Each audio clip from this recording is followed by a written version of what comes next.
Hello friends, कैसे हैं आप सब। कोरोना के दिनों में भी मुझे लगता है आप सब सुरक्षित होंगे, अपने घरों में होंगे। तो फिर भी हम पढ़ रहे हैं। आज हम इंटरप्रिटेशन ऑफ स्टैट्यूट्स की सीरीज़ में हम अपना 5th लॉ पढ़ने जा रहे हैं। वो है rule of exceptional interpretation. Rule of exceptional interpretation, जैसा कि नाम से ही बिल्कुल क्लियर हो रहा है, ये सिर्फ एक्सेप्शनल सर्कमस्टांसेस में यूज़ होता है। सिर्फ जहाँ पर अपवाद है, जहाँ पर असाधारण स्थितियाँ हैं, सिर्फ वहाँ पर ही हम इस इंटरप्रिटेशन को यूज़ करते हैं। इसका हम बहुत ज़्यादा इस्तेमाल नहीं करेंगे। हम पहले परिस्थितियों को समझेंगे, पढ़ेंगे और उसके बाद ही हम इस नियम का इस्तेमाल करते हैं। अब आगे बढ़ने से पहले हम ये देखते हैं कि ऐसी कौन सी स्थितियाँ हैं, और ये इसका एक कॉमन एग्जाम्पल लेते हैं। मान लीजिए आप अपने परिवार के साथ घूमने जा रहे हैं। देखो इस पिक्चर में आप जा रहे हो, पहाड़ों पे आप जा रहे हैं, इंजॉय कर रहे हैं, और इस इंजॉयमेंट में आपको ध्यान ही नहीं रहा और आपने ओवर स्पीडिंग कर ली, रूल्स को ब्रेक कर दिया, रॉन्ग साइड पे ओवरटेक कर लिया और आपको पुलिस वाले ने पकड़ लिया। अब क्या होगा? अगर आपके नॉर्मल सर्कमस्टांसेस हैं, आप टहलने जा रहे थे, घूमने जा रहे थे, तो आपको ये जो पुलिस वाला है, ये रेगुलर जगहों पर, रेगुलर सर्कमस्टांसेस में आपसे पूछेगा, आपके कागज़ मांगेगा और उसके बाद आपका चालान काट देगा। आपको थोड़ा टाइम ज़्यादा भी लग रहा हो तब भी आपका चालान कटेगा। लेकिन मान लीजिए कोई असाधारण सर्कमस्टांस है, कोई ऐसी सिचुएशन है जिसमें आपको तेज़ मजबूरी में चलाना पड़ा। मान लीजिए आपका बच्चा कहीं रह गया है, आगे कोई एक्सीडेंट हो गया है जिसकी वजह से आप तेज़ जा रहे हो। तो ऐसे असाधारण या एक्सेप्शनल जगहों पर वो पुलिस वाला हो सकता है कि आपकी बात को सुन ले और आपका उस बार चालान ना काटे, सिर्फ वार्निंग देकर छोड़ दे कि तुम्हें देर हो रही है, तुम जल्दी से निकल जाओ, चलो अगली बार ऐसा मत करना। ऐसा हो जाता है। तो ऐसे एक्सेप्शन की केसेस में, असाधारण केसेस में जो नॉर्मल नहीं होते, उन जगहों पर हम रूल ऑफ इंटरप्रिटेशन का, एक्सेप्शनल इंटरप्रिटेशन का इस्तेमाल करते हैं। एग्जाम्पल से क्लियर हो गया। अब हम ये देखते हैं ये क्यों होता है। तो ये सिर्फ एक्सेप्शनल सर्कमस्टांसेस में होता है, ये मैंने आपको बता ही दिया। ये नॉर्मली नहीं इस्तेमाल होता, सिर्फ ये एक अपवाद है। इसमें हम क्या करते हैं, हम ऐसे शब्दों को, ऐसे फ्रेजेस को डिफीट, जो हमारे उस स्टैचूट के या उस लॉ के पर्पस को ख़त्म कर रहा है, उसका इफ़ेक्ट ख़त्म कर रहा है, उन वर्ड्स को हम हटा देते हैं। सही है। उन वर्ड्स को हटाकर, अगर हमारा स्टैचूट पूरा पर्पसफुल हो रहा है, उसका मतलब सही निकल रहा है, तो उन वर्ड्स को हम हटा देंगे। तो एलिमिनेट वर्ड्स जिनका कोई मतलब सही नहीं निकल रहा है उस स्टैचूट में, वो ठीक नहीं लग रहे हैं, तो ये एक्सेप्शन है और सिर्फ कुछ वर्ड्स के साथ इस्तेमाल हो रहा है। अब ये नॉन सेंसिबल कैसे हो सकता है? मान लीजिए मैंने आपसे कहा कि आप मेरे घर सुबह 8 बजे मिलने आ जाना, और मुझे तो 7:30 ऑफिस जाना होता है, तो ये नॉन सेंसिबल हो जाएगा अगर ये लॉ है तो, है या नहीं? तो वहाँ पर मेरे को अगर काम बहुत ज़रूरी है, हमारा मिलना ज़रूरी है, तो नॉन सेंसिबल क्या है? सिर्फ एक टाइम। तो मैं 8 की जगह उसे 8:30, 7:30 मानकर लॉ को पूरा कर दूंगी। तो ये है जो नॉन सेंसिबल है, सिर्फ उतने वर्ड को हम हटा देंगे और आगे हम फॉलो करेंगे। ये जो है सिर्फ कुछ वर्ड्स में होता है, मैंने आपको बताया, एंड, और, मे, मस्ट, शैल। तो सिर्फ ये 5 वर्ड्स हैं। और जब कोई ऐसी कंडीशन आती है जब ये नॉर्मल नहीं रहते, तो हम एंड को और मे को शैल की तरह इस्तेमाल कर सकते हैं। पर याद रखिएगा, सिर्फ एक्सेप्शनल सर्कमस्टांसेस में। अब हम इसे अप्लाई कैसे करेंगे? ये एक्सेप्शनल इंटरप्रिटेशन के 3 कॉमन से रूल्स हैं। पहला रूल क्या है? Common sense rule. ध्यान रखिएगा, common sense is the most uncommon sense. सबसे कम लोगों के पास हमें कॉमन सेंस ही मिलता है। अगला कौन सा है? Conjunctive and disjunctive words. Conjunctive का मतलब वो शब्द जो जोड़ते हों एक दूसरे को। डिसजंक्टिव का मतलब जो तोड़ने का काम करे। और तीसरा है मे, मस्ट एंड शैल। ये मैंडेटरी और डायरेक्टरी होता है, मतलब ये आदेश भी दे सकता है और आपको आपके डिसीजन पे आपको एडवाइस भी दे सकता है। अब सबसे पहले कॉमन सेंस रूल देखें। ये मैंने आपको बताया बहुत मुश्किल से मिलता है कॉमन सेंस। पहला है full effect must be given to every word. सबसे पहला कोर्ट का फ़र्ज़ बनता है कि वो हर वर्ड को पूरा मतलब दे, उसको पूरी तरह से इंटरप्रेट करे। उसके बाद अगर उसे लगता है कि कुछ उसमें ऐसे शब्द हैं जिनकी वजह से मतलब नहीं निकल रहा, और उन शब्दों को हटाकर मेरा मतलब बिल्कुल सही निकलता है, उस केस में मैं क्या कर सकती हूँ? मैं उन शब्दों को हटा सकती हूँ। क्लियर है ये? अगर कुछ शब्दों की वजह से मेरा पूरा लॉ ख़राब हो रहा है तो पूरा लॉ बनाने की बजाय मैं सिर्फ उन शब्दों को हटा दूंगी, जिसका एग्जाम्पल मैंने आपको दिया था कि नहीं। अब मैं आपसे कहती हूँ कि गाड़ी शराब पी के नशे में चलाना और झगड़ा करना, इस पर सज़ा होगी। तो अगर आप गाड़ी अल्कोहल के नशे में चला रहे हो तो क्या सज़ा नहीं होगी? तब भी होगी। तो ऐसे कुछ स्पेशल सर्कमस्टांसेस हैं जिसमें अगर एंड आ रहा है तो हम ये सोचते हैं कि अगर एक भी है तो ये लॉ लागू होगा, वहाँ पर हम उस शब्द को हटा सकते हैं। जो भी शब्द हम यूज़ कर रहे हैं उनका मतलब सेंसिबल होना चाहिए, उसका अर्थ निकलना चाहिए, अर्थपूर्ण होने चाहिए। और यहाँ पर हम इस मैक्सिम को अप्लाई करेंगे, उतरेस मेजस वैलिए क्वाम पैरी, इसको हमें अप्लाई करना है। और इस मैक्सिम का मतलब क्या है? जो लैटिन मैक्सिम है, इसका मतलब है it is better to have effect than to be made void. मतलब अगर कोई भी लॉ है तो हमारे लिए अच्छा यही है कि उसका कोई असर निकले, उसका कोई मतलब निकले, हम उसे अप्लाई कर पाएँ, बजाय इसके कि एक दो शब्दों की वजह से हम उसे वॉइड कर दें, उसको बेकार कर दें, उसे बिना किसी मतलब के छोड़ दें। तो अगर एक या दो शब्दों को बदल के हमारा लॉ अप्लाई हो पा रहा है, उसका मतलब निकल रहा है, तो हमारी पहली कोशिश यही होनी चाहिए कि हम उस स्टैट्यूट को अप्लाई करें। जैसे कि एक एग्जाम्पल हम लेते हैं कि अगर रियल इंटेंशन पार्टीज़ ने एक डील बनाई, कुछ सेल की बनाई या रेंट की बनाई, वो पूरी की पूरी सही है, लेकिन उसमें कहीं पर लैंग्वेज में एक छोटी सी गड़बड़ है जिसकी वजह से हमें ये पूरी डील जो है काटनी पड़ रही है। या मान लीजिए कोई रेंट एग्रीमेंट है, हमें एक छोटी सी गलती की वजह से हमें वो पूरा का पूरा छोड़ना पड़ रहा है। मान लीजिए जैसे उसमें मैंने लिखा हो कि इसमें जो 5 रूम्स हैं और गलती से मैंने उसमें 5 की जगह 6 टाइप कर दिया कि ये घर जिसमें 6 कमरे, घर का एड्रेस भी सही है, घर की लोकेशन भी सही है, नाम भी सही है, रेंट भी सही है, सब कुछ सही है, बस 5 की जगह 6 कमरे लिख गया। तो क्या हम उसकी वजह से पूरी की पूरी डील को ख़त्म कर दें? ये तो सही नहीं बनता। तो ऐसी एक्सेप्शनल जगहों पर हम एक शब्द को बदलकर उस पूरी डील को लागू कर सकते हैं। अब हम कॉमन सेंस का क्लॉज हो गया, अब हम दूसरा लेते हैं, मैंडेटरी और डायरेक्टरी प्रोविजंस। ये मे मस्ट और शैल वाले। अब इसमें ये हमारा जनरल रूल क्या है कि अगर एक प्रोविजन मैंडेटरी है तो इसका क्या मतलब हुआ? मैंडेटरी का मतलब ज़रूरी है, ये आदेश है और इसको स्ट्रिक्टली फॉलो करना ज़रूरी है, आपके पास चॉइस नहीं है।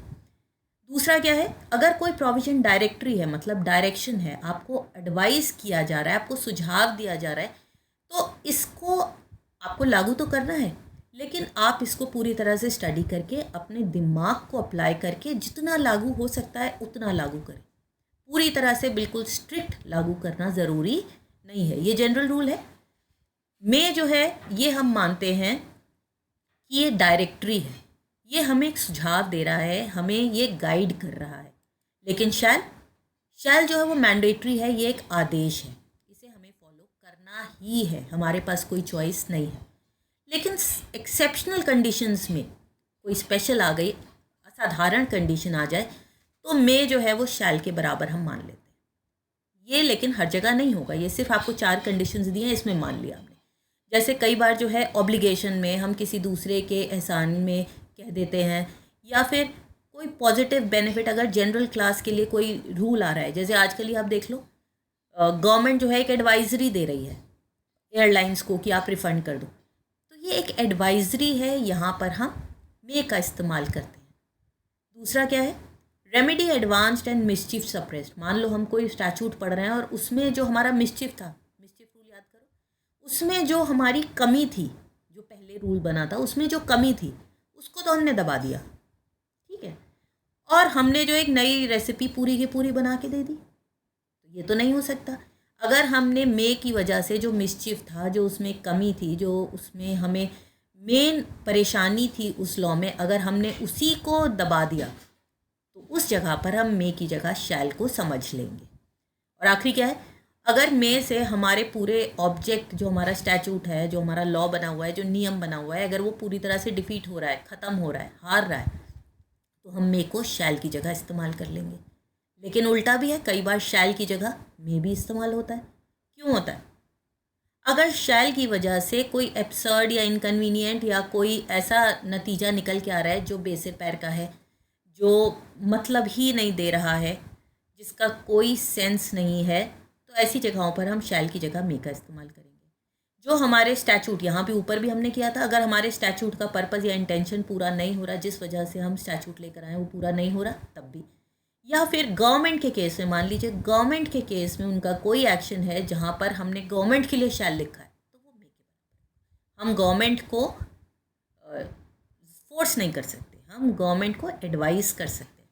तो वहाँ पर हम गवर्नमेंट के अगेंस्ट अगर यूज़ करेंगे, गलती से शैल यूज़ हुआ है, तो हम वहाँ पर मे समझ लेंगे। तो ये वो कंडीशंस हैं, एक्सेप्शनल कंडीशंस, जिसमें हम मे को शैल और शैल मे समझते हैं।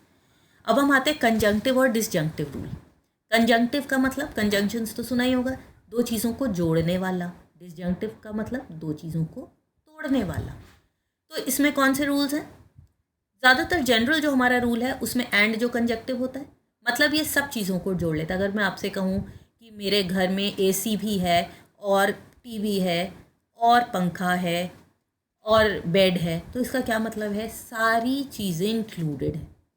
अब और का क्या मतलब है डिसजंक्टिव?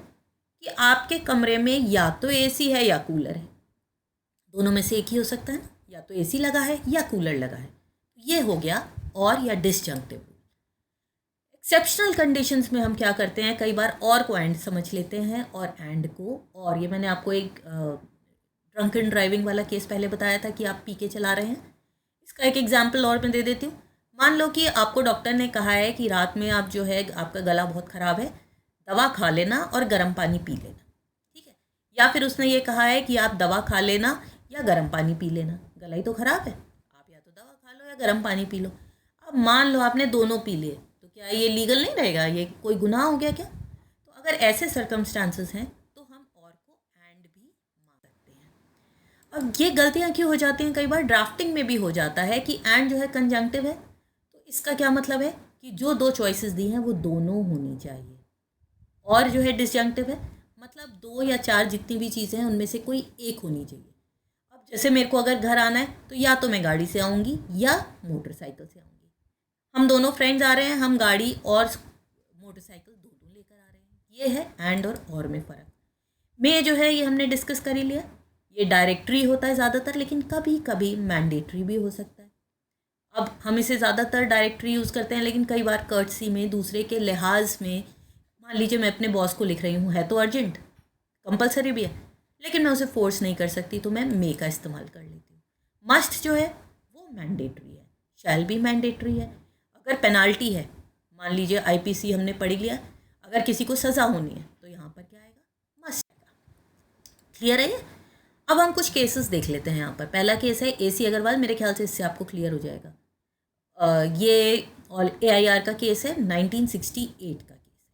इसमें क्या हुआ था कि सेक्शन 190 ए ऑफ सीआरपीसी के इस सेक्शन में मैजिस्ट्रेट को ये लिखा हुआ है कि उसे अगर कोई भी कॉग्निजेबल ऑफेंस हुआ है तो उसे कॉग्निजेंस में लेना ज़रूरी है। अगर ऐसा कोई भी अपराध हुआ है जो कॉग्निजेबल है तो ये उसको लेना ही पड़ेगा, उसके पास कोई चॉइस नहीं है। लेकिन हमारा जो सीआरपीसी है उसमें क्या लिखा है? मे टेक कॉग्निजेंस, मे लिखा हुआ है उसमें। तो मे का क्या मतलब हो गया? चाहे तो वो कॉग्निजेंस ले या फिर ना ले, लेकिन यहाँ पर मतलब है क्या असली में? उसे मस्ट टेक कॉग्निजेंस, ज़रूरी है उसका कॉग्निजेंस लेना। उसके पास इसमें कोई डिस्क्रिशन नहीं है, उसके पास कोई चॉइस नहीं है, कोई भी ऑप्शन नहीं है। तो यहाँ पर हम मे को मस्ट की तरह कंसिडर कर रहे हैं। एक और एग्जाम्पल ले लेते हैं जहाँ पर हम कन्वर्ट नहीं करेंगे। ये है महालक्ष्मी राइस मिल्स का, स्टेट ऑफ उत्तर प्रदेश का केस है। इसमें क्या हुआ था कि यहाँ पर जो वर्ड्स यूज़ हुए थे, सेलर को अपना मार्केट फीस लेने के लिए अपने परचेज़र से, मतलब अगर कोई सेलर परचेज़र से पैसे ले रहा है तो वहाँ पर हमने मे का इस्तेमाल किया था। लेकिन जब सेलर को अपने मार्केट की फ़ीस कमेटी को देनी है, मतलब उसकी कहीं पे दुकान होगी ना, उस कमेटी को जो उसे फ़ीस देनी थी वहाँ पर लिखा था शैल। अब इसको जब केस लेके गए तो उन्होंने कहा एक जगह मे है एक जगह शैल, ये तो सही नहीं है। अगर सेलर ने अपने परचेज़र से पैसे नहीं लिए तो वो मार्केट फ़ी कैसे देगा कमेटी को? तो यहाँ पर कोर्ट ने क्या कहा कि यहाँ मे और शैल का मतलब एकदम क्लियर है। लॉ यही चाहता था कि सेलर जो है परचेज़र से, मतलब जो दुकानदार है, वो अपने कस्टमर से पैसे ले या ना ले, ये उसका ऑप्शन है। अगर वो पैसे नहीं भी ले रहा, ये चॉइस उसकी है। लेकिन उस दुकानदार, उस सेलर के पास बिल्कुल भी ये चॉइस नहीं है कि वो कमेटी को अपनी दुकान की फ़ीस दे या ना दे। उसको ये देना कंपलसरी है, इम्परेटिव है, मैंडेटरी है, इसमें कोई चॉइस नहीं है उसके पास। तो ये जो लॉ है ये दोनों के लिए, सेलर के लिए और कमेटी के लिए, सेलर जब अपने परचेज़र के लिए डील कर रहा है और सेलर कमेटी के लिए, तो ये स्टैचूट दोनों में मे और शैल से फ़र्क बता रहा है कि एक जगह सेलर के पास चॉइस है लेकिन दूसरी जगह नहीं है। तो स्टैचूट एकदम क्लियर है और ऐसे ही लागू होना था स्टैचूट की, या उस लॉ की जो स्पिरिट है वो यही थी। क्योंकि स्पिरिट सही थी, हमारा इंटेंशन एकदम क्लियर था, जिस वजह से रूल लाया गया ये उस पर एकदम लागू हो रहा था। तो यहाँ पर हम ऐसा नहीं करेंगे, हम वर्ड्स को ऐसे ही लेंगे, ये कोई एक्सेप्शनल या असाधारण जगह नहीं है। मेरे ख्याल से अब आपको एक्सेप्शनल रूल समझ में आ गया होगा इन दोनों एग्जाम्पल से, कहाँ पर हम बदलेंगे और कहाँ पर नहीं बदलेंगे। क्लियर है ये? अगर आपको ये मेरा टॉपिक एकदम क्लियर हो गया हो, समझ में आ गया हो, तो प्लीज़ मेरे चैनल को लाइक, शेयर और सब्सक्राइब करें। आपको अगर कोई टॉपिक ऐसा लग रहा है जिस पर मैं वीडियो बनाऊं तो प्लीज़ आप उसे मुझे बताएं और कमेंट सेक्शन में अपने कमेंट्स दें, ताकि मैं मोटिवेटेड रहूं और मुझे ये लगता रहे कि हाँ मुझे नए वीडियोस बनाने हैं। बेल आइकन पे क्लिक करना बिल्कुल ना भूलें, ताकि मेरा जो भी नया वीडियो आए वो आप तक पहुंच जाए। और मैं फिर से यही कहूँगी, अगर आप किसी अपने फ्रेंड को जानते हैं या कोई ऐसा व्यक्ति है जिसको इसमें इंटरेस्ट है, जिसको एग्ज़ाम्स देने हैं, तो उसके साथ भी ये शेयर ज़रूर करें, क्योंकि knowledge is fun only if it is spread with everyone. तो spread knowledge, spread fun. Thank you friends.